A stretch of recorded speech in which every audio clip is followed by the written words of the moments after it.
खांसी जुकाम बुखार की वजह से लोगों को अभी बुखार, जोड़ों में दर्द, हाथों में दर्द, अपने सर में दर्द, इस तरह से बुखार ज़्यादा आ रहा है। तो सामान्य बुखार है जो कि मौसमी बदलाव की वजह से है। और ये सामान्यतः पैरासीटामोल और डॉक्टर की अब और भी ज्यादा जोश से उठाइए अपनी जिम्मेदारी, शुरू करिए अपना खुद का काम with crusher private limited. Piaggio Ape cargo and passenger 3 wheeler tempo अब डीजल पेट्रोल के साथ सीएनजी में भी उपलब्ध। आइए Cruiser private limited, opposite Reliance Smart, Nasirabad road, Bihariganj, Ajmer. OPD में अभी जैसे कि मौसमी बीमारी का बदलाव के कारण है, अभी खांसी जुकाम बुखार, कॉमन कोल्ड के मरीज ज़्यादा आ रहे हैं। खांसी जुकाम बुखार की वजह से लोगों को अभी बुखार, जोड़ों में दर्द, हाथों में दर्द, अपने सर में दर्द, इस तरह से बुखार ज़्यादा आ रहा है। तो सामान्य बुखार है जो कि मौसमी बदलाव की वजह से है। और ये सामान्यतः पैरासीटामोल और डॉक्टर की सलाह से आप बिल्कुल स्वस्थ हो सकते हैं। आप चिंता ना करें, अपने ध्यान रखें, मौसम बदलाव के समय अपना विशेष ध्यान रखें। ठंडे पानी का सेवन ना करें, ठंड से बचें अगर ठंड आने अभी, क्योंकि शाम को ठंड होने लगी है और दिन में गर्मी, तो इसका विशेष ध्यान रखें। सर्दगर्म होने में कॉमन कोल्ड एक सामान्य बीमारी होती है जिसे एलर्जी के जो लोग हैं उनमें ज़्यादा ये पाया जाता है। खांसी जुकाम बुखार जैसा ही हो तो अपने डॉक्टर की सलाह लें। Thank you.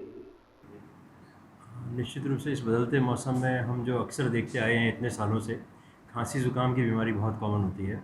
और पिछले करीब 10 दिन से सूखी खांसी के मरीज़ काफ़ी बढ़े हैं।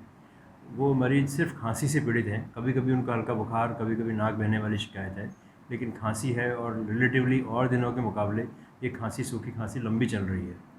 इसमें ज़्यादा नुकसान नहीं होता है, लेकिन जैसे कि हम कोविड में भी देख चुके हैं, इस तरह की जो खांसी जुकाम की बीमारियाँ होती हैं इसमें बचावी उपचार है। अगर हम अपने आप को बचा के रखेंगे, और ये जो इस तरह की खांसी वाली जो बीमारियाँ होती हैं हमें पता है नाक से और मुंह से एक से दूसरे को फैलती हैं। हमें निश्चित रूप से थोड़ा डिस्टेंस मेंटेन रखना चाहिए, मास्क का प्रयोग करना चाहिए और एकदम से ठंडे गर्म वातावरण में आने से बचना चाहिए। बहुत ज़्यादा ठंडी चीज़ों का सेवन हमें अवॉइड करना चाहिए, उनसे बचना चाहिए और जितना संभव हो मास्क का प्रयोग करें। और अगर कोई व्यक्ति ऐसा है जिसको खांसी जुकाम ऑलरेडी हो रहा है तो वो तो निश्चित रूप से मास्क का प्रयोग करे, जिससे कि औरों को इसका इन्फेक्शन नहीं हो। हम ये भी देख रहे हैं कि घर में अगर एक ऐसी खांसी एक व्यक्ति को हो रही है तो घर के दूसरे लोग भी इससे पीड़ित हो रहे हैं। जो छोटे बच्चे हैं, जो बुज़ुर्ग हैं और गर्भवती महिलाएं हैं, उनको निश्चित रूप से सावधानी रखनी चाहिए कि गर्भवती महिलाओं को हम इस स्थिति में ज़्यादा दवाइयाँ नहीं दे सकते, क्योंकि उससे जो गर्भस्थ शिशु है उसको नुकसान होने की संभावना होती है। उनको अगर बचाव रखेंगे तो इस तरह की जो इन्फेक्शन वाली बीमारियाँ उनसे बच पाएंगे और हम ज़्यादा दवाइयाँ देने से भी बच पाएंगे, जिससे गर्भस्थ शिशु को नुकसान नहीं होगा।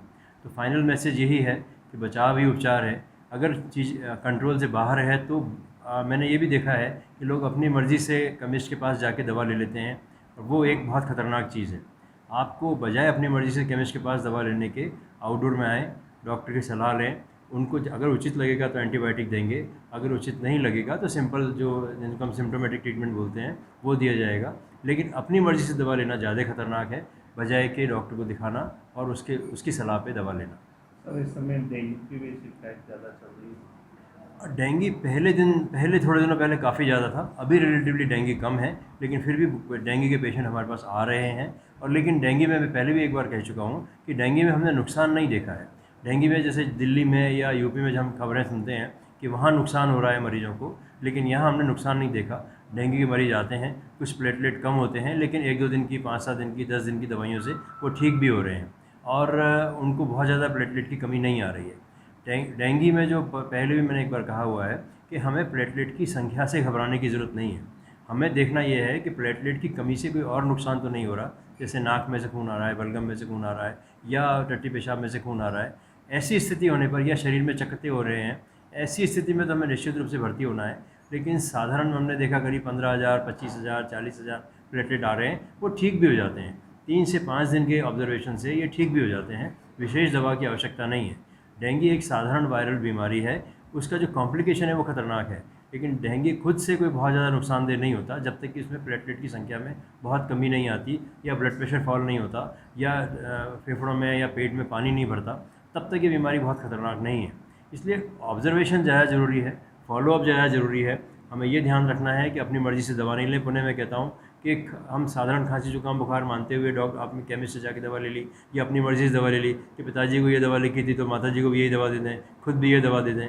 इस तरह की जो हम आदतें अपनाते हैं वो नुकसानदायक ज़्यादा होती हैं। हमें निश्चित रूप से डॉक्टर को दिखाना चाहिए और डॉक्टर की सलाह पर ही काम करना चाहिए। आवश्यकता होने पर टेस्ट कराने चाहिए और घबराना नहीं चाहिए।